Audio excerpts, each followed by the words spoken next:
Hello, everyone, and welcome to another episode of Manabi Club. And today we are talking about a time when I messed up.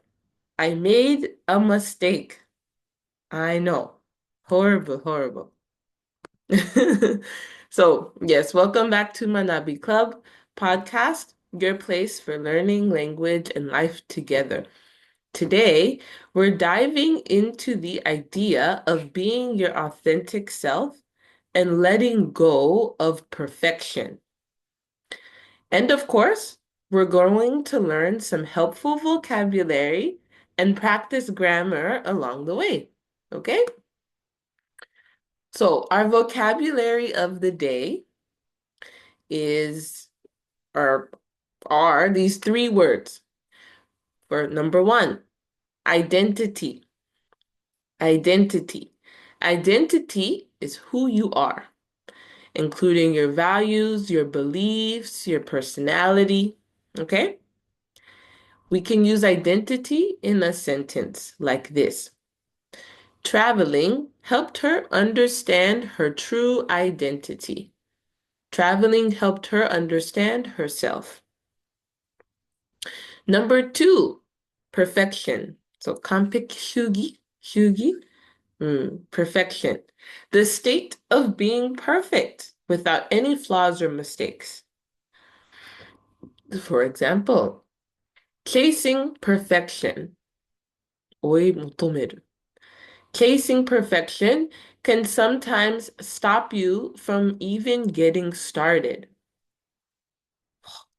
Very good sentence, right? If you want to be perfect, sometimes you will never start, right? And the last one, to be hard on yourself.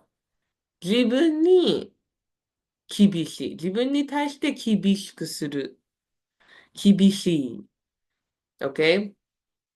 To be hard on yourself. To judge yourself too strictly or to be too critical. Example. She's always so hard on herself when she makes a mistake. Not good, right? We will use these three words today in our story. Our grammar point for today is would. So get a pencil or paper out, okay? You can take notes. Would. Now, you can use would in three situations. You can use would for past habits or repeated actions. Okay, so habits, things you do a lot. Okay, you can use it for imaginary or situations that are not real. And you can use it for polite offers or requests. お願いするときに使えます。So, for example, with a past habit, you can say, when I was a child, I would play outside every day. This was something that you did a lot when you were a child, right? So we can say would. Imaginary. I would move to Spain if I spoke Spanish fluently. See, I don't speak Spanish fluently, right? So, but I'm imagining if I spoke Spanish fluently, I would move to Spain. Next, offers. Would you like some coffee? Would you like some coffee? Right? These are ways you can use would. So now, our story today. Do you know what this is? This is guacamole. Guacamole, very English accent. In Spanish, you can say guacamole. Guacamole. But in English, people say guacamole.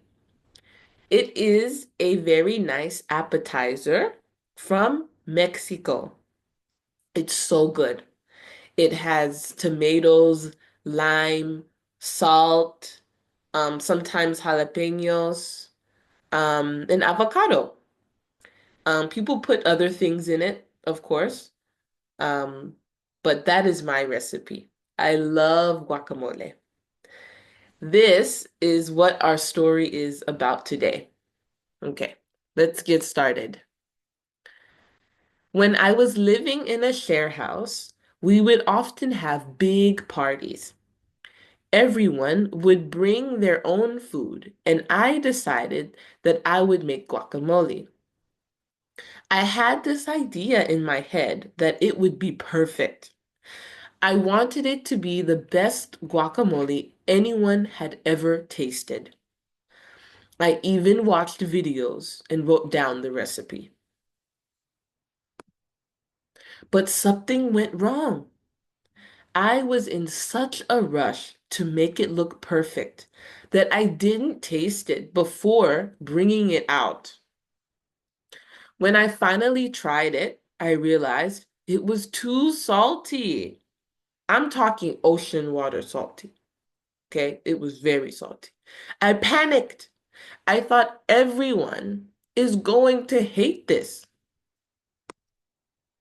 I served it anyway, and my friend came up to me, took a bite, and said, "It's really good." I could see in her eyes that she was lying. She was trying to be nice and not hurt my feelings. At first, I was embarrassed, but then I laughed. I realized I had been too hard on myself, chasing perfection instead of enjoying the moment. People weren't there for perfect guacamole. They were there to have fun.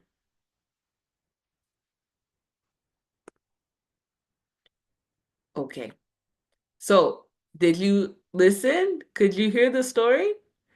If you want, you can go back and listen to it again. You can find the words you don't know and bring them to class if you want. It's up to you, okay? But let's get into the questions. What does to be in a rush mean? A, to be moving quickly. B, to have a headache. C, to go to work. What do you think? Rush, rush, rush. A, to be moving quickly. バタバタして急ぐ. You 焦っていて you are moving quickly. You are rushing. You are in a hurry. I am in a rush. This is a very common phrase.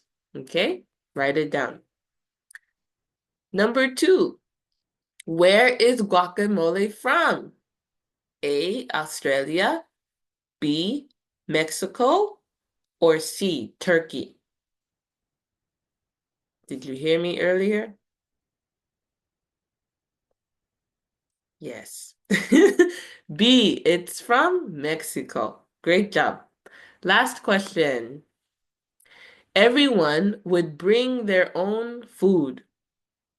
How is would used in this sentence? So in this sentence, is would for request, is would for imaginary situation, or is would for habits or things you do again and again?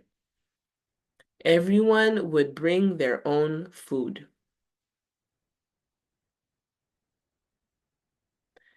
This one is C, habits, repeated actions. This is something that my old share house friends did all the time. We did it again and again and again. So we can use would here. Great job, guys. Now here's our challenge. What about you? Is there something you want to get better at, even if it's not perfect yet? For me, I wanted to get better at making guacamole. Um, and now I'm good.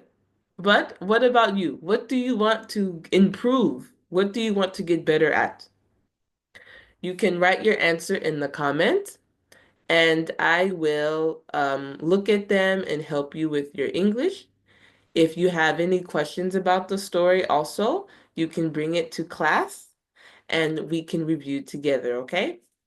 Thank you guys so much for today, and you have a fantastic time studying. Bye bye.